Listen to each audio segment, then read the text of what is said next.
48 ବାଣୀ। ଦୋଷର ଅନାଦର ଦୋଷୀର ନୁହେଁ।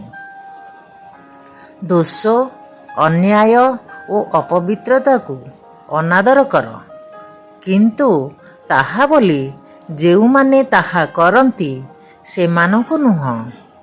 ସେମାନେ ଯେପରି ଆଦର, ସହାନୁଭୂତି ଓ ସେବାରେ ତୁମଠାରେ ସ୍ଥାନ ପାଇ ତୁମ ପ୍ରତି ମୁଗ୍ଧ ହୋଇ ତୁମର ଆଳାପ ଆଲୋଚନାରେ ଏଗୁଡ଼ିକୁ ବେଶ୍ କରି ଚିହ୍ନି ଏପରି ଭାବରେ ପରିହାର କରନ୍ତି, ଯେପରି ସେମାନଙ୍କ ସୀମାରେ ମଧ୍ୟ ତାହା ଉଙ୍କି ମାରି ନ ପାରେ।